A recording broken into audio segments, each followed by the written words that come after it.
नमस्ते इंडिया। मेरा नाम सुजीत सिंह है और मैं स्ट्राइक पर बैठा हुआ हूँ। साकेत हॉस्पिटल, सेक्टर 1, पंचकुला, हरियाणा में। तो मैटर ये जो है 2010 से चला हुआ है। 2010 में मुझे टीबी की प्रॉब्लम हुई थी। तो टीबी के दौरान इन्होंने मेरे को निकाल दिया था। ये इन्होंने मेरे को एक लेटर दिया था जिसमें लिखा था कि 2 दिन के अंदर संस्था का मकान खाली करें, नहीं तो पुलिस कार्रवाई की जाएगी। उस दौरान मैं काम पर नहीं जा पा रहा था। तो टीवी का जो इलाज है वो मैंने 35,000 रुपये अपना फंड निकाल के किया था 2010 में। 2012 में मैं वापस आया, इन लोगों को बताया मैंने कि मुझे ऐसे ऐसे प्रॉब्लम थी, जो नए अधिकारी आए थे, लेकिन उन्होंने मानी नहीं और मैं स्ट्राइक पर बैठ गया 2012 में। स्ट्राइक पर से उठा के इन्होंने मेरे को अंदर रख लिया। अंदर रखने के बाद इन्होंने मेरे को ये कहा कि भाई कुछ टाइम की ट्रेनिंग के बाद हम इसको इसकी नौकरी वापस दे देंगे। 3 साल काम करवाए गए ये लोग। ट्रेनिंग तो मैंने पहले ही की हुई है 6-7 साल, और जॉब भी की है इनके पास। उसके बाद भी इन्होंने मेरे से 3 साल जबरन ट्रेनिंग कराई, प्रोफेशनल काम करवा के सैलरी नहीं दी। मैंने इसकी कंप्लेंट राज्यपाल सोलंकी जी को दे दी। तो राज्यपाल जी ने इसमें इंक्वायरी के ऑर्डर दिए थे। इंक्वायरी आने से पहले इन्होंने मेरे को साकेत हॉस्टल चंडी मंदिर से जेल उठवा दिया। उसमें मेरे ऊपर एलिगेशन लगा दिया कि इसने लेडीज का हाथ पकड़ लिया। जब मुझे पुलिस उठा के ले गई, किसी अधिकारी ने यहाँ पे कार्रवाई नहीं की कि हॉस्टल में एक अनाथ लड़का रह रहा है जिसकी हमें पैरवी करनी चाहिए, लेकिन कोई अधिकारी नहीं आया। 3 महीने बाद मैं सेंट्रल जेल अंबाला से रिहा हो गया। उस केस में बरी हो गया और वो जो एलिगेशन था वो साबित नहीं हुआ। बेनिफिट ऑफ डाउट में मुझे बरी किया गया था। मैंने साकेत को जाके फिर वो कागज दिखाए। इस बार भी साकेत ने मेरी बात नहीं मानी।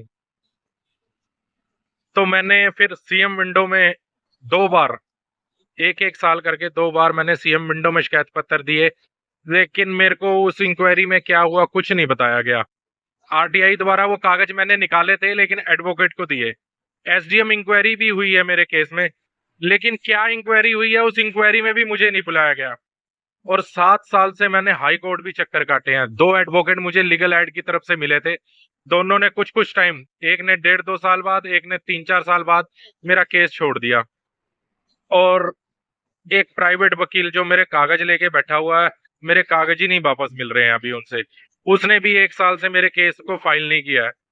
तो अब मैं धरने पे बैठा हूँ 23 मार्च से, आप लोगों को ये सब कुछ बताने के लिए।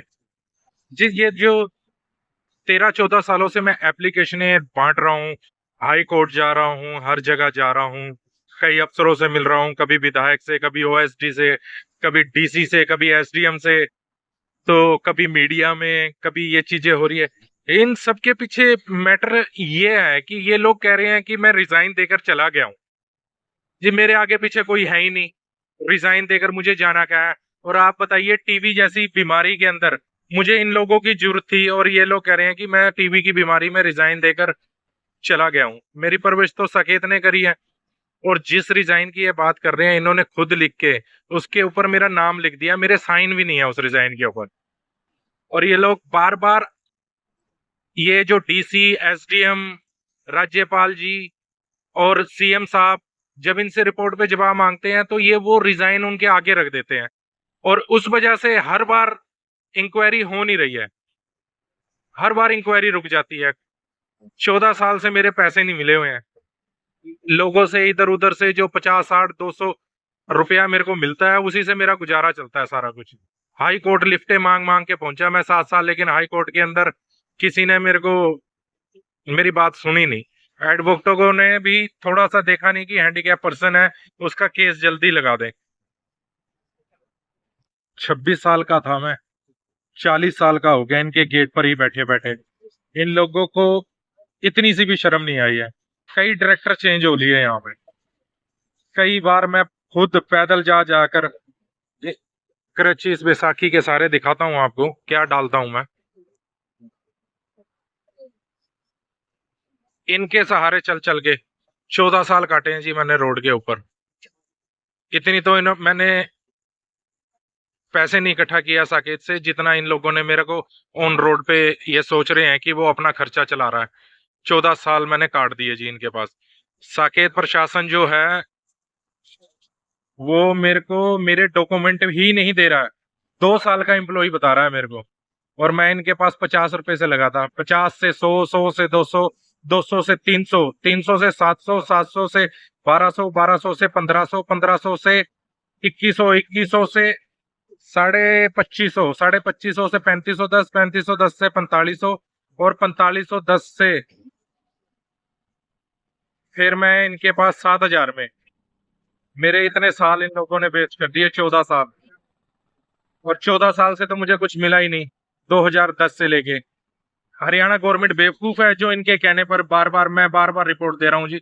और हरियाणा गवर्नमेंट, हरियाणा के मंत्री संतरी, हरियाणा के लोग बेवकूफ है कि वो लड़का बार बार धरने पे बैठ रहा है, बार बार रिपोर्ट दे रहा है। क्यों ना एक बार उसको अपने सामने करवा ले। एक बार भी मुझे ऑफिस में नहीं बुलाया गया। जब हुड्डा साहब सत्ता के अंदर थे तब से लगा हुआ मैं। 2010 में हुड्डा साहब थे सीएम, उनके पास जाके बाएं हैंड दे के आया था मैं एप्लीकेशन। खट्टर साहब को 2 बार भेज लिया। राज्यपाल जी के पास जाया हूँ, कहाँ कहाँ किस के पास जाऊं, वकीलों के पास जाया हूँ, वकीलों की कोठियों में चक्कर मारा हूँ। और तो और न्यूज़पेपर वाले भी इसको छापने, अभी तक छपा नहीं है न्यूज़पेपर के अंदर। 35 दिन हो गए मुझे धरने पे बैठे हुए। और 14 साल टोटल मेरे को ये हरासमेंट सहन करते करते।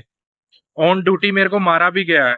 उस आदमी के ऊपर भी किसी ने कार्रवाई नहीं की है। मैंने उस मैटर को कहीं भी उजागर नहीं किया कि ऑन ड्यूटी मेरे को मारा गया, बैठे बैठे ही। डॉक्टरों को बोलता हूँ, डॉक्टर कहते हैं कि हमारी रिस्पॉन्सिबिलिटी नहीं है। डायरेक्टर के पास जाता हूँ, डायरेक्टर कहते हैं कि बाहर से कोई देगा तो हम कुछ करेंगे। अब एक बहाना और लगाया है इन्होंने कि कौशल विभाग चले जाओ। क्यों जाऊं जी मैं कौशल विभाग, जब मैंने नौकरी छोड़ी नहीं। ये लोग झूठ बोल रहे हैं, इनके कहने पे मैं कौशल विभाग चले जाऊं। 26 से 40 साल का हो गया, क्या मेरे पास कितने दिन की नौकरी रहेगी मेरे पास, क्या कमाया है मैंने। पैसे मिलने की बात नहीं है कि पैसे मिल जाएंगे, मेरा टाइम थोड़ी वापस दे देंगे। मेरा टाइम वापस दे सकते हैं ये लोग? कोर्ट कचहरी मेरे पैसे अगर दे भी दे, रोध हो गए, वैसे तो इन्होंने वो भी नहीं देने हैं। तो क्या मेरा टाइम वापस दे सकते हैं? 26 साल की एज में वापस भेज देंगे मेरे को ये लोग? और इनके इंसाफ के लिए दर दर भटक रहा हूं मैं, दर दर। ये यहाँ का कानून है। पोस्टर लेके खड़ा हुआ था पिछली बार, आज से 8 साल पहले। 8 साल पहले मेरा पोस्टर भी फाड़ दिया था। उस समय मैं ये पोस्टर लेके खड़ा हुआ था कि Haryana media please help me. 14 साल से मीडिया ने एक भी बार मेरा छापा नहीं है। मेरे पास फोन भी नहीं था कि मैं फोन में ये स्टेटस पा दूं। किसी ने दे दिया फोन, टूटा फुट्टा सा काम चला रहा हूँ उसके साथ में। तो आप लोगों से बात हो पा रही है मेरी। Thank you.